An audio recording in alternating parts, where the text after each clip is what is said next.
네, 설 연휴에도 오랜만에 쉬신 분들도 있겠지만 일을 하고 계신 분도 있으실 것 같습니다. 삼성이나 SK, 현대 같은 국내 주요 그룹 총수들도 연휴에 열심히 일을 하고 있는 것 같은데요. 국내외를 오가면서 글로벌 행보를 이어가고 있습니다. 이번에 고객들도 만날 수 있었고 우리 유럽에서 연구하고 있는 연구원들도 만날 수 있었고 자동차 업계의 변화 피부로 느낄 수 있었고요. 앞으로 차 세대 반도체 기술이 어떻게 되는지 그런 걸 느낄 수 있었고 저희가 할 일은 좋은 사람 모셔오고 우리 조직이 이런 예측할 수 있는 변화에 적응할 수 있도록 유연한 문화를 만드는 거. 아무리 생각해봐도 첫 번째도 기술, 두 번째도 기술, 세 번째도 기술 같아요. 네, 열심히 하겠습니다. 네, 제 옆에 세계 지도가 등장을 했는데 국내 주요 그룹의 총수들이 글로벌 일정을 이어가고 있다 보니까 이렇게 오랜만에 세계 지도가 등장을 한 겁니다. 보니까 이재용 회장 같은 경우는 올림픽 외교를 위해서 밀라노로 건너간 적이 있었고 최태원 회장이나 정의선 회장 같은 경우도 해외 출장 중이라고 하는데요. 허주연 변호사께 여쭤보겠습니다.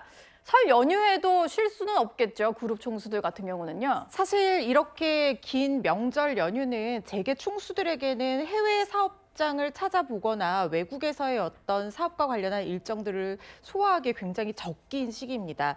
외국에는 우리나라처럼 이렇게 설 명절 연휴 길게 쉬지 않잖아요. 네. 그러니까 영업이 계속해서 돌아가는 시점이기 때문에 가서 확인을 할 수 있는 굉장히 좋은 기회가 될 수 있고, 반면 우리나라는 좀 쉬어가다 보니까 우리나라의 어떤 현안들을 바로 산적해 있는 문제들을 직접 당면하게 해결해야 될 필요성보다는 외국에 이렇게 나가서 여러 가지 활동들을 펼치기 굉장히 좋은 시기라고 볼 수 있거든요. 특히 지금 삼성전자나 SK하이닉스 같은 경우에는 1분기 영업 실적이 사상 최대치인 30조 원까지도 예상되고 있는 상황에서 지금 고삐를 늦출 때가 아닌 거죠. 박차를 가해야 될 겁니다. 그래서 이재용 회장 그리고 최태원 회장 모두 해외 일정 바삐 돌아다니고 있습니다.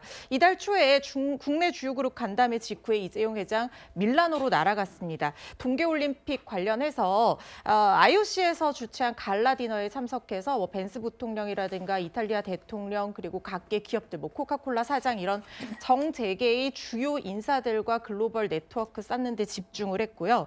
또 슬로바키아, 폴란드 등으로 연이어 날아가서 유럽 생산 거점을 방문해서 현지 사업을 점검했다고 합니다.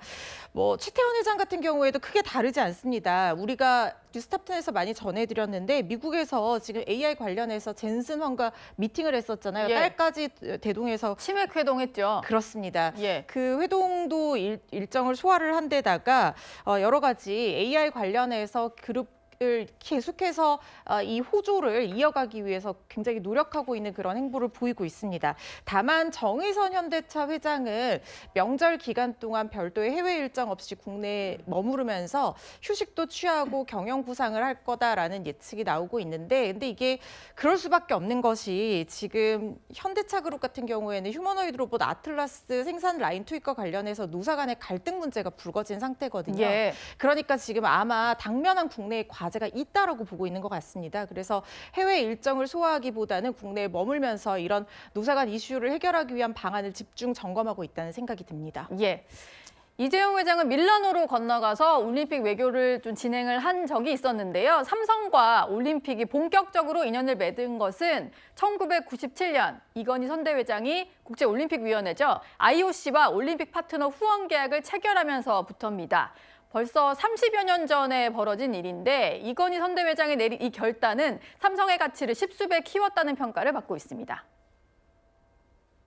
날들어 수고했다 그러는데 국민 여러분이 이렇게 만든 거고 나는 아주 조그만 부분이라고 생각하시면 될 거예요.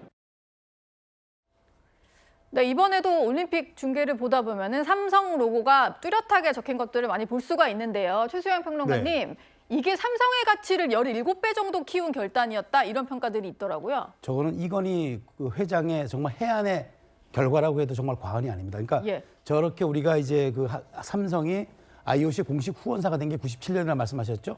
그때가 어떤 때입니까? 외환위기가 파고가 전 세계를 덮칠 때입니다. 우리나라에 정말 치명적이었죠. 그런데 그때 재투자를 안 하고 이걸 그 광고비로 쓴다? 그때는 그렇게 생각했죠. 근데 그게 결국에는 소프트 파워가 된 겁니다. 그러니까 예. 우리가 지금의 국력도, 나라의 국력도 국방력이나 이런 하드 파워보다는 누가 문화적 자본을 갖고 있고 누가 해외 원조 같은 그런 외교에서 선점하느냐. 이게 바로 소프트 파워거든요. 그걸 미리 예견한 거죠. 그래서 그 당시에 굉장히 삼성이 어려웠지만 미래를 보고 가겠다. 근데 지금 보십시오.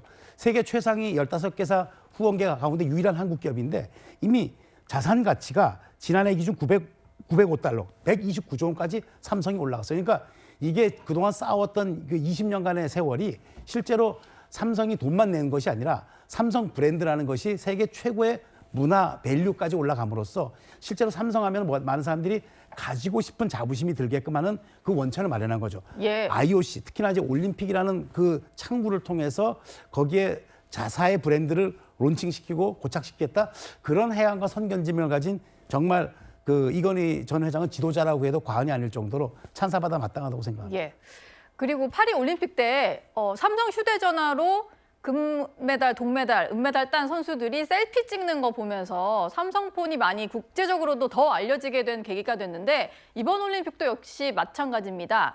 제가 가만히 봤더니 홍종성 기자님 핸드폰도 바로 그 폰이네요. 셀피 찍는 그 폰.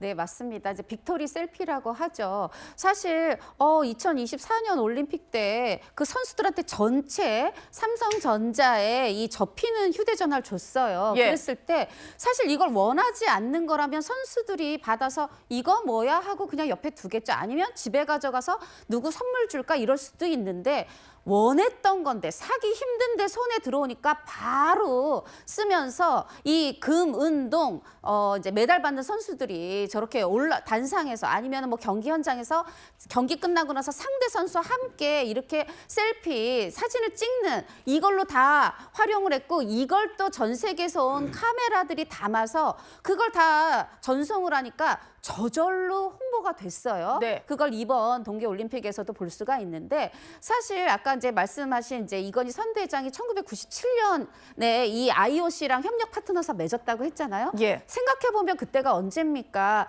IMF 직전이라는 건 우리나라의 경제 불확실성이 그렇게 클 때인데 그때 뭐라고 했냐면은 이 브랜드 가치는 말하자면 이 기업의 가치는 그러니까 말하자면 제품을 파는 게 아니라 오히려 철학과 이 문화를 팔아야 된다 이렇게 얘기를 했는데 네. 그게 어떻게 보면 30년 지나서 이제 현실이 되고 있는 그런 상황이고요. 삼성만 보면 17배지만 삼성전자로 보면요.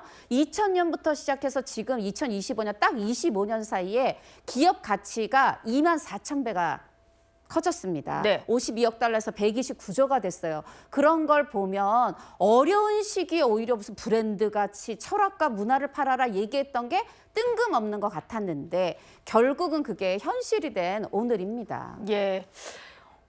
설 연휴가 오늘 끝납니다. 그럼 내일은 장이 개장을 할 텐데 설 연휴 직전에 삼성전자가 18만 1,200원으로 마감을 했거든요. 그래서 이게 연휴 끝나고 나서 개장하면 어떨까 이런 관심들 많으실 것 같은데 또 한 가지 밈이 인터넷상에서 화제가 되고 있죠.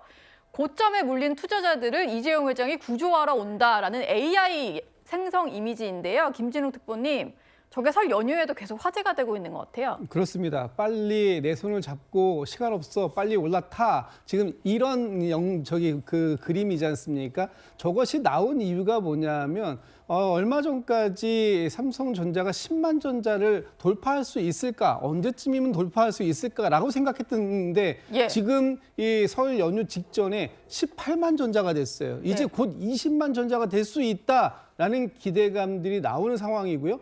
지난 12일 날 이 고대역폭 메모리라고 하는 HBM4 이것을 삼성이 처음으로 양산에 들어갔다라는 기사가 나오면서 예. 그 20만 전자의 기대감을 더욱더 강화시켜주는 그런 역할을 하고 있었는데 지금 늦은 거 아닐까라고 하고 있는 고심 많은 사람들에게 이재용 회장이 손을 내밀고 지금도 늦지 않았어 빨리 내 손을 잡아라는 저 모습을 보여줌으로써 지금 삼성이 앞으로 더욱더 화제가 될 것이다라는 것을 예고하는 그런 티저 영상과 같은 역할을 톡톡히 하고 있다 이렇게 보여집니다. 예.